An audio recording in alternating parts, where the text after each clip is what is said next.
there are 3 bonds that have been issued by the government for April 2025. So at least you have an option to select the one that you feel it's most suitable. You know what? Let's analyze the numbers. All of them are reopened bonds. They're being opened for the first time. So there's going to be the concept of accrued interest, which I'm going to explain in these calculations. Let's assume that you want to invest 1 million in either of these 3 bonds. This is how the numbers would look like, or approximately they're supposed to look like. The first bond, the FXD1 2020-15, was initially supposed to go for 15 years, but if you invest in it, it's going to go for 9.9 years, so around 10 years. It's offering 12.756% as the interest rate. This is the coupon rate. This one is going to determine how much interest you're going to be receiving every single year. And of course, if you buy this bond, you're going to get back your money in 2035. So the first bond, if you're going to invest here, you're going to be receiving this coupon, the interest rate, on August and February. August and February. So we are now in March. The deadline is in April, so the bond is going to start in April. You'll have around April, May, June, July, August, around 4 months before you get your first interest rate. And the next interest that you're going to be receiving will be next year, February 2026. Now, it has an accrued interest of 1.7172. So for every 100 shillings that you're going to invest in this bond, you have to pay this as accrued interest. Accrued interest is the interest that you don't deserve, so you're supposed to pay it back because it's a reopened bond. And the timeline is that on August and Feb, you're supposed to receive interest. So if you're going to receive 6 months worth of interest, but you're going to invest it for 4 months, there are those 2 months that you don't deserve the interest. So that's what you're going to pay, because at the end of August, you're going to get 6 months interest. Let's assume that you want to invest 1 million shillings. The coupon rate, the interest rate, is 12.756. So it's just a direct line calculation.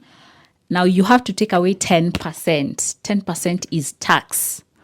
It's going to be on the interest that you're going to receive. So this is the interest that you're supposed to receive. You take away 10%. That's why I did 100% minus 10%. So you're going to remain with 90% after tax. So in actual sense, every single year, if you invest in this bond, you're going to be getting 114,804 shillings. But since you're going to get this payment in August and Feb twice a year, so we have to split this amount into 2, such that in August, you're going to make 57,402. Feb 2026, this is the amount that you're going to get. August 2026, the same thing. Feb 2027, the same thing. This amount of money until 2035. This is in terms of payments, how much you're going to receive, or rather, this is in terms of what you're going to receive. So receipts. Now, in terms of payment, when you're paying for this bond, this one here, there's one thing that you have to factor in: this accrued interest. Accrued interest, like I said, it's the interest that you don't deserve, but you're going to receive it in August as part of this 57,402. So you have to give it back to the government. So if you're going to invest 1 million shillings, and for every 100 shillings, you have to pay 1.7172 shillings. So what about 1 million? I just divided 1 million with the 100 and I multiplied it with the accrued interest. So this is the amount of money that you're going to pay on top as accrued interest. This one is a must. This one we know for sure. So what you're going to give the government is going to be 17,172 plus X. I'm sorry I'm doing algebra here, but X here is can be 1 million shillings. It can be less than 1 million shillings, so it can be something like 998,000 or 970,000. It depends on what the market is going to go for. So that is X. X can be 1 million. It can be more than 1 million. if the demand for this bond is so high such that people are willing to pay more than 1 million for it, or X can be less than 1 million. So there are those three scenarios. This one, we don't know. That's why it's an X. But whatever X that we get, if it's going to be above 1 million, if it's going to be less than 1 million, you're going to add 17,172 for sure. Now, the same concept applies to this second bond. The second bond was supposed to go for 15 years, but it was first issued in 2022. What does that mean? It means that if you're going to put your money here, you're going to get back your money after 12.1 years, which is in 2037. Someone might say that's quite a long time, but wait until you see the other bond. So this one is going to give an interest rate of 13.9420. Again,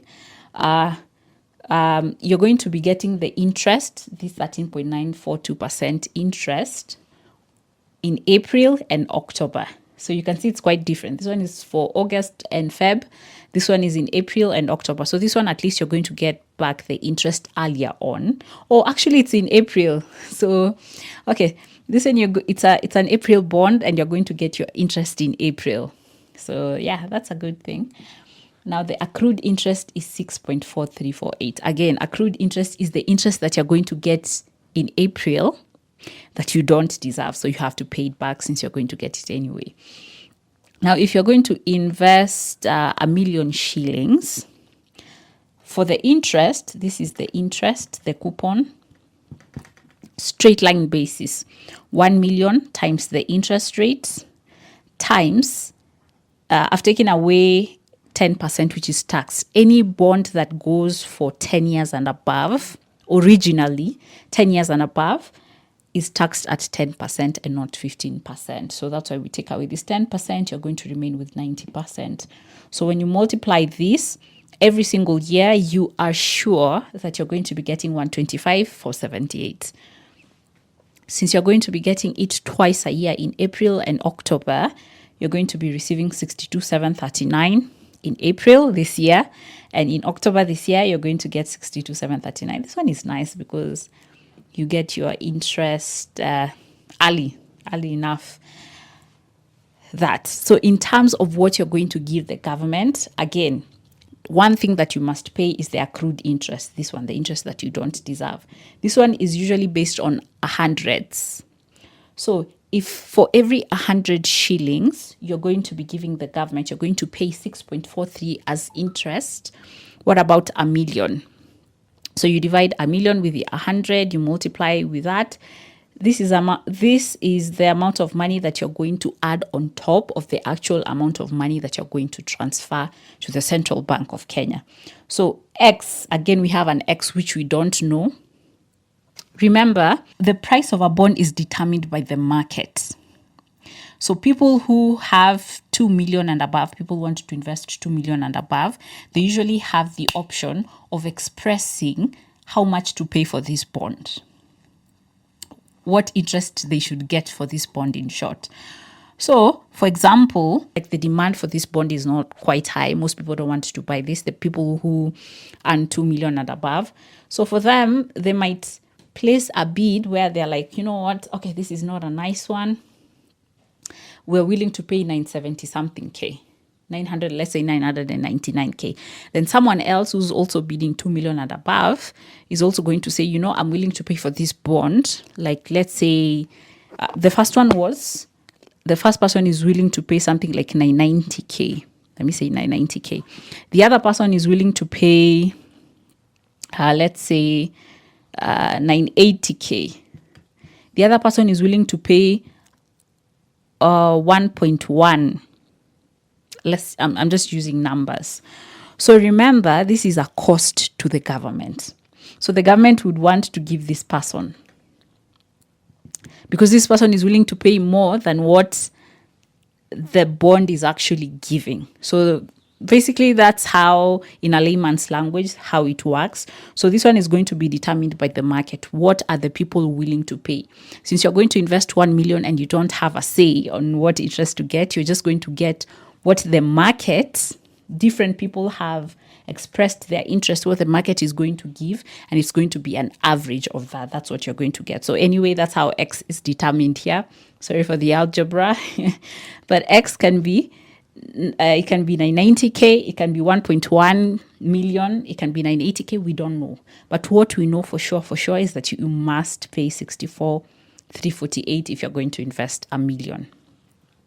For the last bond, again, the same concept. This one is quite different because it's going to go for 22.6 years. Yes, this is quite a long time.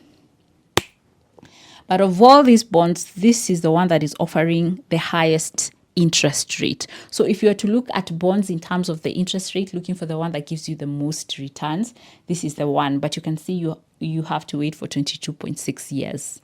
That can be a drawback. So for this one, okay. So for this, again, it's April and October. You're going to be receiving the interest in April and October. So this April, you're going to get interest. The concept of accrued interest, this one, the interest that you don't deserve, again, is 6.54. So it's almost similar to this one. This one is going to pay much sooner than this one, because you can see the numbers are high. The number for this is high. Anyway, if you invest 1 million, again, we do the straight line basis calculation, 1 million times the 14.18%. Times the 90%. By now, you already know that I've taken out 10% as interest, as withholding tax. So every year you'll make 127,692. Divide by 2 because you're going to be getting payments in April and October. This April you're going to make 63,848. In October you're going to make 63,848. So this is how much you're going to be making for the next 22.6 years. Every cycle, this is how much you'll be making every 6 months. Every 6 months. That's the payment schedule. In terms of how much you're going to pay for this bond, again, we have to factor in the accrued interest. You must pay back what you don't deserve. So we divide, for every 100 shillings, you must pay 65483. What about $1 million? When you do the calculation, for sure, you're going to give the government 65,483 plus X. Again, X can be 990K, 985K, 1.1 million. It depends. We're going to know after the results. So when you compare all these three bonds, you're going to notice that the first one has a shorter period. So if you're looking for a bond where you can get back your money faster, this is the one, because it's going to go for 9.9 years, which is 10 years. This other one is going to go for 12.1 years, so you have to wait like 2 years extra other than this one. Then the final one is almost, it's double. It's not even almost double, it's double. It's for 22.6 years. But of all of them, if you are to look for the best one in terms of the returns, this one has the highest returns, but you have to wait longer. This one has the least returns of all the three bonds, but you're going to get back your money faster. This one is the middle one, like the in-between. So it depends on the type of person that you are. The question is, are you willing to offload some of the money that you have and wait for, let's say, 10 years, 12.1 years or 22.6 years to just let it go? Are you willing to do that? Because bonds are illiquid. They're not like money market funds or these mutual funds like fixed income funds. You have to wait. You have to be patient and only expect the interest, which you already know from the beginning before you invest in this bond. So how is this suitable? This can be suitable for somebody who is planning to retire. Like in 22.6 years time, you're going to be getting an interest every single year. And you're willing to wait for 22.6 years. You don't have money that you urgently need, and you don't want to do these other types of investments like business that can take up your time and work.